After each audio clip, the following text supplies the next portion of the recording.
अपने हाथों को उठाओ, खुदावन से बात करो। परमेश्वर, तेरा वचन अब मैं सुनूं और 100 गुना फलों को लेके आऊं। मांगो ऊंची आवाज में।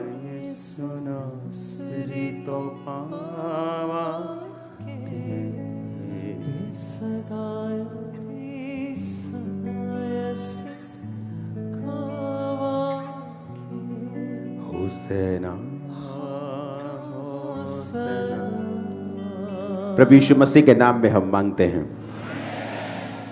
यहोजकेल की पुस्तक उसकी 14 आयत। तब चाहे उनमें नूह, दानियल और अय्यूब ये तीनों पुरुष हों तो भी वो अपने धर्म के द्वारा अपने ही प्राणों को बचा सकेंगे। प्रभु यहोवा की ये वाणी है। पुराने नियम में, नया नियम में आपने नबियों को, आपने परमेश्वर के प्रेरितों को, नए नियम में, पुराने नियम में नबियों को, नए नियम में प्रेरितों को, और परमेश्वर ने भी कई लोग बाइबल में ऐसे हैं जिनका नाम ले लेकर एग्जाम्पल्स दी हैं। अब परमेश्वर कह रहा है चाहे उनमें नूह हो, दानियल हो, अय्यूब हो, तो ये वो लोग हैं जिनका नाम परमेश्वर लेता था एग्जाम्पल्स देने के लिए। कि नूह परमेश्वर इतना लाइक करता था कि उस दौर में इतने लोग, सब मान लो उस समय की पॉपुलेशन 20 करोड़ थी या 25 करोड़ थी या 40-50 करोड़ थी पूरी दुनिया की। बाइबल कहती है सिर्फ नूह था जो परमेश्वर में चल रहा था। इमेजिन करो परसेंटेज। और बाइबल कहती है परमेश्वर के अनुग्रह की दृष्टि नूह के ऊपर बनी रही।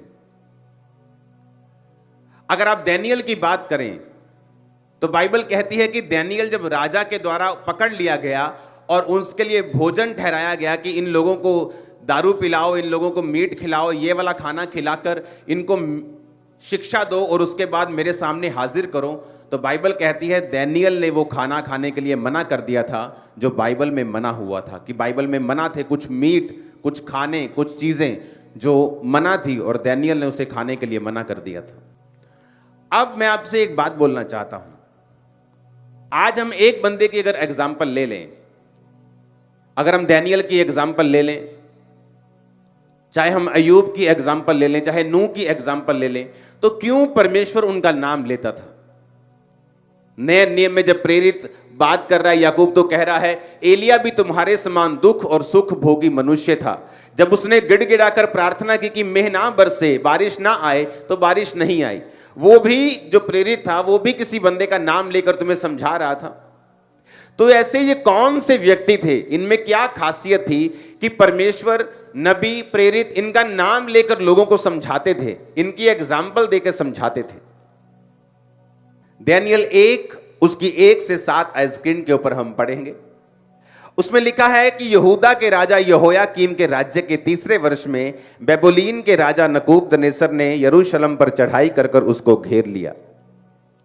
तब परमेश्वर ने यहूदा के राजा यहोयाकीम को परमेश्वर के भवन के कई पात्रों सहित उसके हाथ में कर दिया और उन पात्रों को शिनार देश में उसने अपने देवता के मंदिर में ले जाकर अपने देवता के भंडार में रख दिया। तब उस राजा ने अपने खोजों के प्रधान अशनपज को आज्ञा दी कि इजरायली राजपुत्रों, उसने अपने खोजों के प्रधान कि इजरायली जो राजपुत्र हैं, यानी जो किंग्स का वंश हैं, जो राजाओं का वंश हैं, उनके बीच में से और प्रतिष्ठित पुरुष हैं, जो गृह मंत्री हैं, फाइनेंस मिनिस्टर हैं, ऐसे लोगों के बेटों को लेके आ, उनके बच्चों को लेके आ। फिर क्या करना उनके साथ? निर्दोष, सुंदर, सब प्रकार की बुद्धि में प्रवीण, ज्ञान में निपुण, विद्वान, राज मंदिर में हाजिर रहने के योग्य हों और उन्हें कसदियों के शास्त्र और भाषा की शिक्षा दे। राजा ने कहा कि उनको निर्दोष हों, जवान हों, सुंदर हों, बुद्धि में तेज हों, ज्ञान में निपुण हों, विद्वान हों, राजा के वंश के हों, प्रतिष्ठित पुरुषों के बच्चे हों, उनको लेके आ और उन्हें क्या कर? उन्हें शिक्षा दे, हमारे शास्त्रों की शिक्षा दे, हमारी भाषा की शिक्षा दे। राजा ने आज्ञा दी कि उनके भोजन और पीने के शराब, दाख मधु में से उन्हें प्रतिदिन खाने पीने को दिया जाए, इस प्रकार 3 साल तक उनका पालन पोषण होता रहे, तब उसके बाद वो राजा के सामने हाजिर किए जाएं। 3 साल क्यों कहा? बाइबल जब आप पढ़ते हैं तो बाइबल में नंबर्स के मीनिंग्स हैं। आज मैं डीप नंबर के मीनिंग्स में नहीं जाऊंगा, लेकिन मैं आपको कुछ कुछ बताऊंगा ताकि वो इंपार्टेशन आपकी लाइफ में हो। जब आप बाइबल पढ़ें तो आपको पवित्र आत्मा समझाए, क्योंकि जब आप जिस चर्च में जाते हैं उस चर्च का जो मसा है और जो उस चर्च की जो रेवलेशन है और बाइबल पढ़ने की जो बुद्धि और शक्ति है, आपकी लाइफ पर भी वो एंटर करती है। 3 साल जब आप देखेंगे बाइबल में, 3 का एक महत्व है। बाइबल कहती है जब आप मसीह में आते हैं ना, पहले साल और दूसरे साल आपका सबसे कठिन टाइम होता है। और बाइबल कहती है 1 और 2 साल के जो बच्चे थे वो राजा हेरोदेस ने मरवा दिए थे। मसीह में आने के बाद अगर आपने 3 वर्ष काट लिए, मैं आपको बता सकता हूं कि आपकी बड़ी हाई परसेंटेज होगी उन लोगों की जो 3 साल अगर आपने काट लिए मसीह में और आपने जीत लिया, आप कभी बैकस्लाइड नहीं होगे 3 साल के बाद। Mostly big number of percentage जिसने 3 साल काट लिए। पहले साल शैतान आप लोगों को तंग करता है, उसने मुझे बहुत तंग किया। मसीह में आने के पहले साल में ही मैं इतनी ज्यादा परीक्षा में चला गया कि मसीह में आने से पहले मेरी मुसीबतें कम थी कई चीजों की, और मसीह में आने के बाद वो एक्स्ट्रा हो गई थी, बढ़ गई थी, 10 गुना बढ़ गई थी कई तो। शैतान को मालूम था अगर इसे अभी नहीं मारा तो बाद में मरेगा नहीं।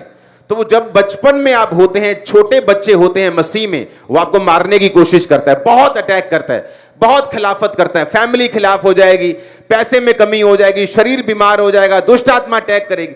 लेकिन जब आप 1 साल काटते हैं, 2 साल काट लेते हैं, 3 साल काट लेते हैं, 3 साल के बाद सिचुएशन आसान होनी शुरू हो जाती है, डाउन होने शुरू हो जाते हैं, अटैक, गवाहियां बननी शुरू हो जाती हैं, आप बढ़ना शुरू हो जाते हैं। तो 3 का महत्व यह है। हमेशा याद रखो, अगर आपको मसीह में आए 1 साल हुआ है, 2 साल हुआ है, आप सही तरह से चलते जा रहे हैं, वेट करो। जब आपके 3 साल कंप्लीट हो गए, परमेश्वर आपको बड़ी निशानियां देगा, ब्लेस करेगा। आमीन। अब उसने कहा कि 3 साल पालन पोषण करके वो राजा के सामने लेके आओ। उसके बाद उन्होंने यहूदा की संतान में से चुने हुए दानियेल, हनन्याह, मिशाएल, अजर्या नामक यहूदी थे। खोजों के प्रधान ने उनके दूसरे नाम रखे। दानियेल का नाम उसने बेलत शस्तर रखा, हनन्याह का नाम शद्रक, मिशाएल का नाम मेशक, अजर्या का नाम अबेदनगो रखा। हालेलुया। अब फिर से पहली आयत को, दूसरी आयत को हम स्क्रीन पे दिखाते जाएंगे। अब जब आप इनको पढ़ते हैं तो उसमें लिखा है कि ये बेबीलोन का राजा था। मैं आपको ये स्टोरी क्यों पढ़ा रहा हूं, मैं इसका कारण भी पीछे आपको बताता हूं, क्या रीजन था इसका। ऐसा क्यों हुआ कि बेबीलोन ने परमेश्वर के कामों के ऊपर, उसके राज्य के ऊपर कब्जा कर लिया? क्योंकि यह भविष्यवाणी थी। वो भविष्यवाणी कहां लिखी थी? वो भविष्यवाणी हुई थी दूसरा राजा 20 उसकी 16 से 18 आयत में। हिजकिय्याह नबी जिसको कैंसर हो गया था, जिसको बीमारी हो गई थी और वो मरने वाला था, और नबी जाके बोलता है कि तू मरने वाला है, अपने घराने को आज्ञा दे, जो देनी है उसके बाद तू मर जाएगा। तो वो परमेश्वर के सामने हाथ जोड़कर माफी मांगकर रोने लगा, प्रभु से बताने लगा कि मैं वफादार रहा हूं। आंसू देखकर परमेश्वर ने उसे हील नहीं किया, वफादारी पास्ट बताया कि प्रभु मैं तेरे कामों से वफादार रहा हूं, मुझे हीलिंग चाहिए। तो परमेश्वर ने उसकी 15 साल उम्र और बढ़ा दी थी। लेकिन जब शैतान आपकी जिंदगी में परमेश्वर के काम देखता है, आप जब बीमार थे आप पवित्रता में थे, लेकिन जिस दिन आप चंगे हो गए आप व्यभिचार में चले गए। वही हिजकिय्याह के साथ हुआ कि जब तो बीमार था, रो रहा था प्रभु के सामने, जैसे ही चंगा हुआ, बाइबल कहती है बेबीलोन के राजा उसके पास सुनेहा भेजते हैं और वो कहता है कि आ जाओ।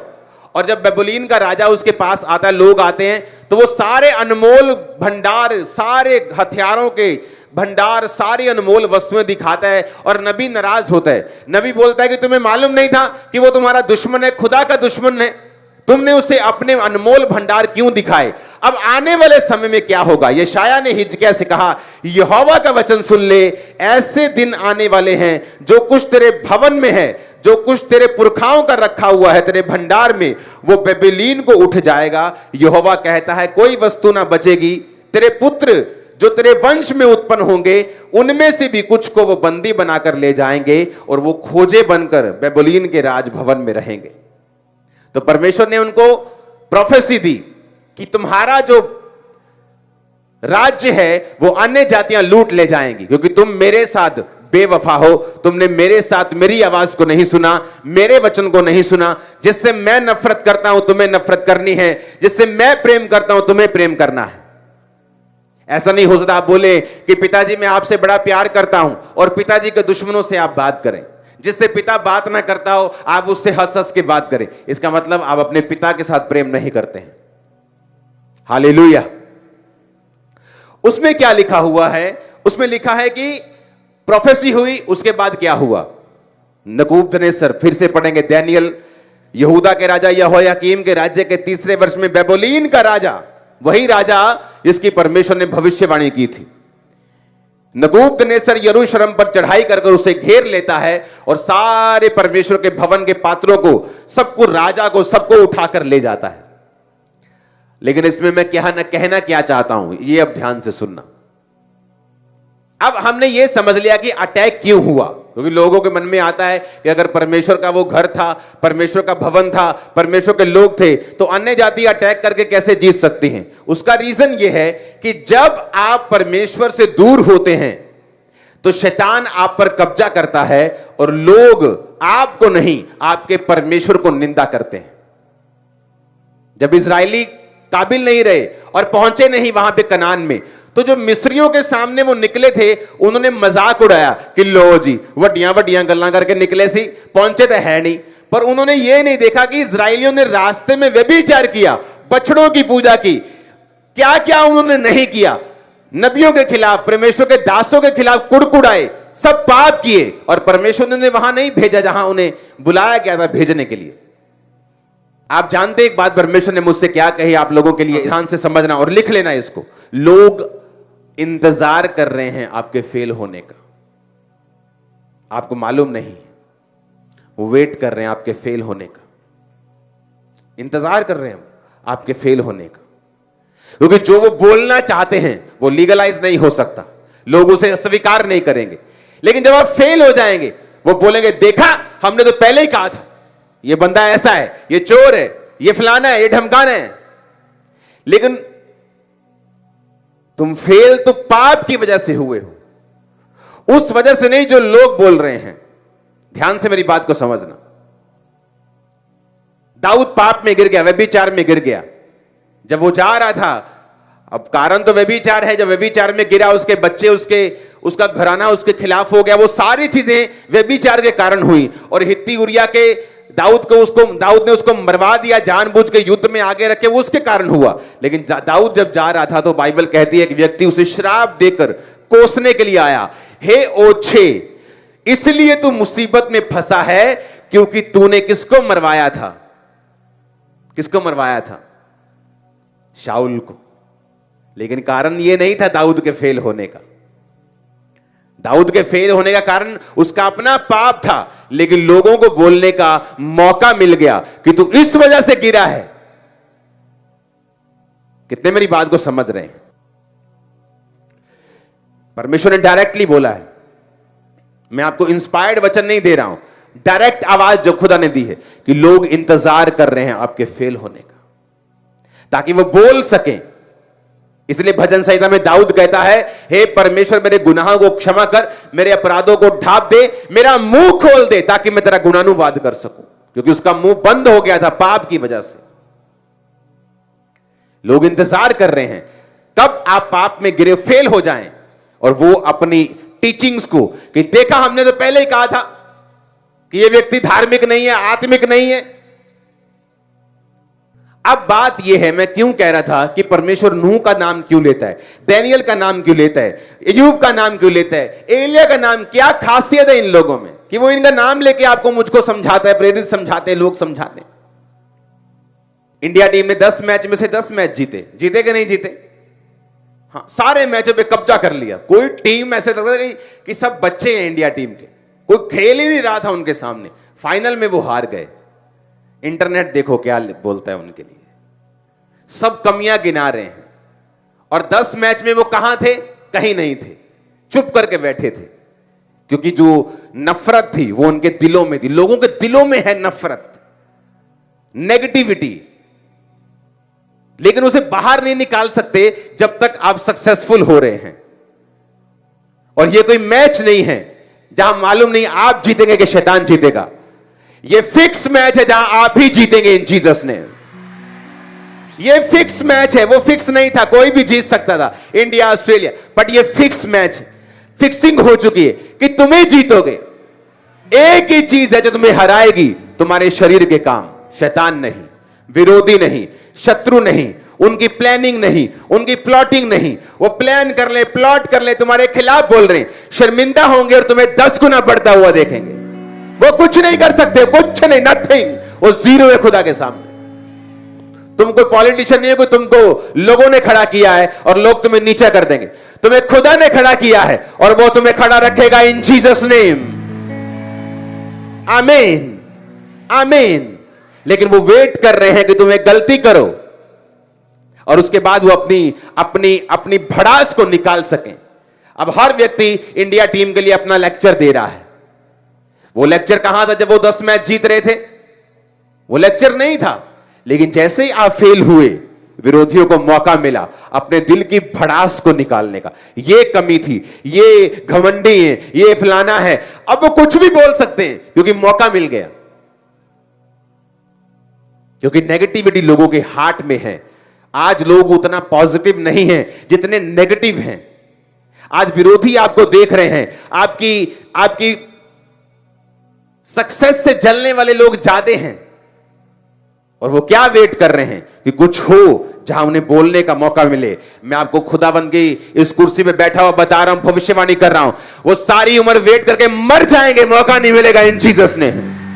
यीशु के नाम में आमीन। आपके हाथ में है ये,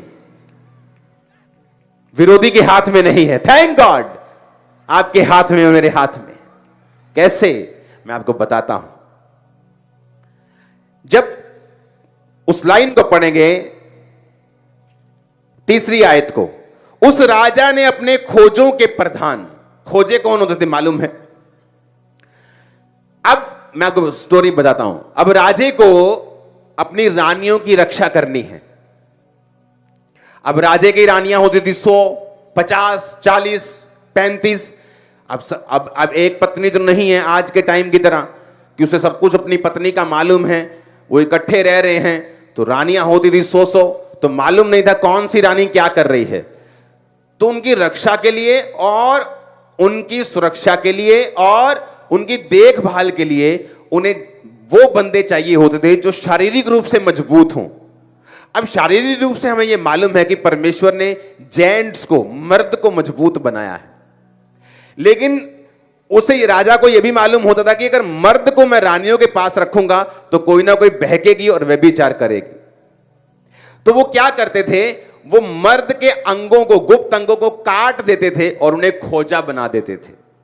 उन्हें खोजा बनाकर फिर वो रानियों की रक्षा के लिए उन्हें रखते थे, ताकि ताकत तो उनमें मर्द की सी हो, बुद्धि तो उनमें से हो, लेकिन वो कोई भी ऐसा कुकर्म उनके साथ ना कर सके। इसलिए उनके गुप्तांगों को काट कर वो खोजे रानियों के पास रख दिए जाते थे। अब मैं बात पे आ रहा हूं, ध्यान से समझना। जब भविष्यवाणी हुई थी कि बेबुलीन आएगा, सारे परमेश्वर के भंडार को ले जाएगा, और 18 आयत में लिखा है, तेरे पुत्र जो तेरे वंश में उत्पन्न, यानी राजाओं के वंश के जो पुत्र होंगे, वो उन्हें बंदी बनाकर ले जाएंगे और वो खोजे बनकर बेबुलीन में सेवा करेंगे। यानी उनके भी गुप्तांगों को काट कर, क्यों काटते थे मैं रीजन बताता हूं। उसके रीजन हो सकते हैं। पहला रीजन क्या हो सकता है कि जब आप दूसरे राजपुत्रों को लेके आएंगे, आप उनके अंगों को काट देंगे तो वो बच्चे पैदा करने में सक्षम नहीं है, तो उनका वंश एक तरह से खत्म कर दिया आपने। तो एक तो ये रीजन है। दूसरा रीजन ये है कि जब आप वो सेवा में काम करेंगे तो वो एक मन होके करेंगे। उन्हें मालूम है ना मेरा बाप, ना मेरी मां, ना मेरे बच्चे होने, ना मेरी पत्नी, तो मैं किसके लिए पैसा इकट्ठा करूं, किसके लिए मैं फालतू रिश्वतें लूं, किसके लिए मैं राजा के साथ बुरे गोष्ठी करूं, गद्दारी करूं। मैं यूं तो मुझे खाना पीना रहना सब अच्छा मिल रहा है, गवर्नमेंट जॉब है। तो उनके दिमाग को फोकस करने के लिए वो ये काम करते थे। अब मैं आपको तीसरी बात बताता हूं। आप इतिहास पढ़ लो, आप पूरी बाइबल खोज लो, आपको उन्हीं लोगों के नाम, मैं कह रहा हूं एक भी नाम पूरी बाइबल में हजारों सालों की हिस्ट्री में एक भी नाम आपको ऐसा नहीं मिलेगा जिस व्यक्ति के अंदर सेक्सुअल सिन की कमजोरी हो, जिसका व्यभिचार कंट्रोल में ना हो और उसे परमेश्वर ने बड़े काम के लिए इस्तेमाल किया हो, उसे विजन दर्शन दिए हों, वो लंबा चला हो। एक भी नहीं है। क्यों परमेश्वर डैनियल का नाम ले रहा है मालूम?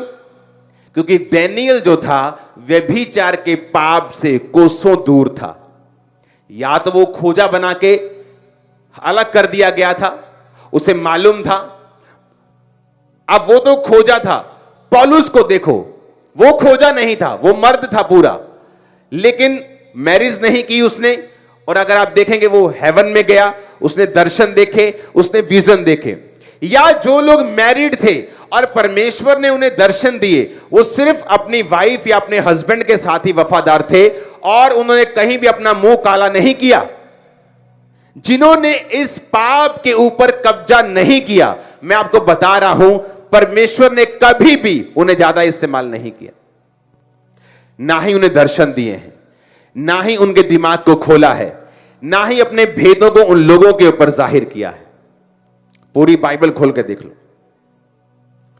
डैनियल हो सकता है, यह 100% श्योर नहीं है, लेकिन भविष्यवाणी के अनुसार जो की गई थी, यह पॉसिबिलिटी है, क्योंकि ना तो उसकी पत्नी का जिक्र है ना बच्चों का जिक्र है, कि हो सकता है वो खोजा बना दिया गया हो। पौलुस क्या कहता है? अगर तेरे पत्नी है तो उससे अलग ना हो, अगर पत्नी नहीं तो उसकी खोज ना कर, अगर मैरिड है तो अपनी पत्नी का ही हक पूरा कर, उससे अलग ना हो, अगर अनमैरिड है तो परमेश्वर को खुश करने की कोशिश कर। क्यों वो कह रहा है? क्योंकि जितने लोग आपको व्यभिचार के पाप में मिलेंगे, वो कभी भी परमेश्वर से डिवाइन विजन दर्शन नहीं ले सकते और कभी भी आत्मिक लाइफ में आगे नहीं बढ़ सकते। कितने मेरी बात को समझ रहे हैं? और शैतान सबसे बड़ा धोखा इसी लाइन में लोगों को दे रहा है। आप फेसबुक उठा के देख लो, आपको नंगी औरतें आराम से मिल जाएंगी। आप जस्ट अपना काम भी करेंगे, आपको नंगी औरतें वहां मिलेंगी। क्यों? शैतान बुरी कोशिश कर रहा है मैनकाइंड को इस पाप में घुसाने की। जो नंगे जो कपड़े आज से 15 साल पहले ब्लू मूवीज में दिखाते थे, अब वो लोगों के नॉर्मल कपड़े हो चुके हैं। अगर आप देखेंगे इंटरनेट, क्यों? शैतान चाहता आप इस सिन में घुसें, आप इस पाप में घुसें और वो उस डिवाइन विजन को, लाइट को, रोशनी को, अगुवाई को, ग्रेस को आपकी लाइफ पर ब्लॉक करे और आप सिर्फ नाम के मसीही हो, आपकी लाइफ में कोई काम परमेश्वर ना कर सके, ताकि विरोधियों को आपके खिलाफ बोलने का मौका मिले। कितने मेरी बात को समझ रहे हैं? इस भविष्यवाणी के अनुसार जो दूसरा राजा में की गई और उस वचन के अनुसार जो डैनियल में लिखा है, उस वचन के अनुसार जो पौलुस ने लिखा है, उस वचन के अनुसार जो यूहन्ना प्रकाशित वाक्य में लिखा है, आपको यह बात समझ आएगी कि जो लोग इस पाप से दूर रहे हैं, परमेश्वर ने उन्हें ग्रेटली यूज किया है। अगर आप देखेंगे पुराने नियम में लोग कहां गिरे? व्यभिचार में। दूसरा, पैसों में। अगर व्यभिचार वाला हिस्सा उनका सही है तो पैसों में गिरने की कोशिश हो जाती। अगर व्यभिचार में नहीं गिरे, पैसों में नहीं गिरे, आपने बहुत कुछ कवर कर लिया। अगर आप इन दो चीजों में नहीं गिरे तो। कितने मेरी बात को समझ रहे हैं? और होता क्या है, जब आप इन चीजों पर कब्जा करना शुरू करते हैं, आप इन चीजों के ऊपर अपने शरीर पर काबू करना शुरू करते हैं, होता क्या है? हेवन ओपन होता है। स्पिरिचुअल रेल्म में, आत्मिक रेल्म में एक लाइट आपके ऊपर आनी शुरू होती है। आप क्लियर होना शुरू हो जाते हैं, कंफ्यूजन खत्म होनी शुरू हो जाती हैं, रास्ते ओपन होना शुरू हो जाते हैं, बहुत से वेज आपकी लाइफ में ओपन होते हैं, बहुत से संघर्ष जो आप कर रहे हैं वो खत्म होना शुरू होते हैं, डिवाइन हेल्पर आना शुरू होते हैं। जो लोग फ्रूटफुल नहीं है आपकी लाइफ में, लेकिन आप उनको छोड़ नहीं सकते, परमेश्वर उनको आपसे अलग करता है। बहुत सी चीजें आपकी लाइफ में होती हैं जो आपके बस में नहीं होती, लेकिन जब आप खुदा के वचन पे चलना शुरू करते हैं, वो आपकी लाइफ में होना शुरू होती हैं। फिर आप क्या होता है, आप 6 महीने में, साल में, 2 साल में अपने आप को कहीं अधिक ऊपर पाते हैं जहां आप 2 साल पहले थे। कहीं ग्रेस में पाते हैं जो आपकी लाइफ में पहले थी। आप अपने आप को फ्लो होता हुआ देखते हैं, हर काम में फ्लो शुरू होता है, हर बच्चे, आपकी फैमिली, आपका बिजनेस, आपका फाइनेंस, आपका बॉडी, सेहत, हर एक चीज पे आप खुदा की बरकत को देखते हैं। हालेलुया, जोर से बोलो हालेलुया। आप मेरी बात को समझ रहे कि नहीं? ये चीजें एज ए क्रिश्चियन अगर आपने काबू नहीं की हैं, आपकी अभी जर्नी स्टार्ट नहीं हुई है, आपने अभी शुरू नहीं किया है, आप अभी तैयारी कर रहे हैं शुरू करने की। क्योंकि ये दो चीजें ऐसी हैं, सेक्सुअल सिन, पाप, सेल्फ सेक्स करना, मूवीज देखनी, गलत काम करने, मैरिज के बाहर जाना। क्योंकि अगर आप कुंवारे होने का बहाना लगाकर ये पाप करेंगे, मैं आपको लिख के देता हूं रेड साइन करके कि शादी के बाद भी आप ये पाप करेंगे, मैं आपको बता रहा हूं। क्योंकि ये स्पिरिट है, अगर अब कंट्रोल नहीं की तो मैरिज के बाद भी आप कंट्रोल नहीं कर पाएंगे। अगर आपने अब इसे कंट्रोल किया, मनी मैटर में आप वफादार हैं परमेश्वर के साथ, पैसों में आप वफादार हैं, व्यभिचार में आपने कंट्रोल कर लिया है, आपने बहुत हिस्सा कवर कर लिया। आप देखना क्या होता है, आप देखना किस तरह से आपको पता चलता है। जब आप प्रेयर में बैठेंगे, वो विजन में बात करेगा, सपनों में बात करेगा, दर्शनों में बात करेगा। वो सपने, वो दर्शन, वो विजन आपके लिए ऐसा, वो डिवाइन जो लाइफ लोग कभी कभी महसूस करते हैं अपनी लाइफ में, वो हम रोज महसूस कर रहे हैं। क्यों? हम वो रेलम में पहुंच गए हैं, वो चीज पे पहुंच गए हैं, वो चीज को हमने काबू कर लिया है, उस पे कब्जा कर लिया है, उसको मास्टर कर लिया है, सालों उस पे चल लिया है। इसलिए हमारा एटमॉस्फेयर आसपास का चेंज हो चुका है।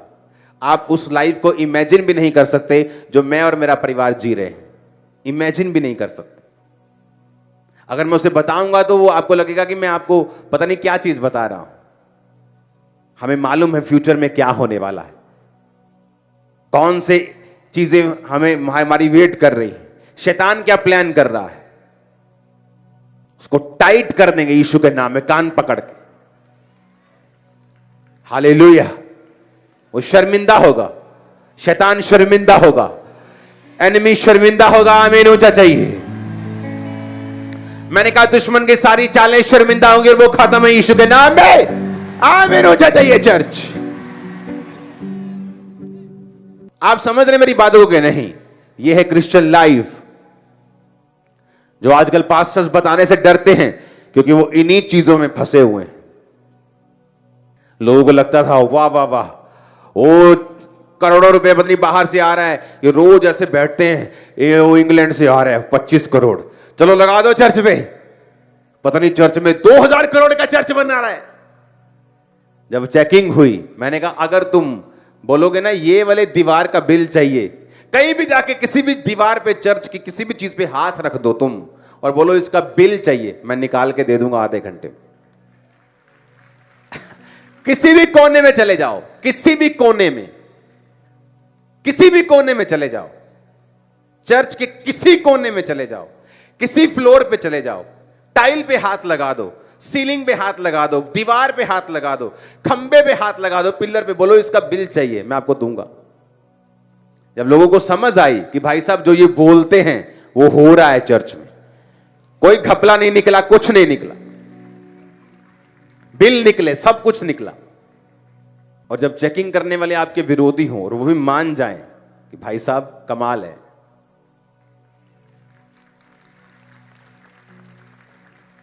हालेलुया।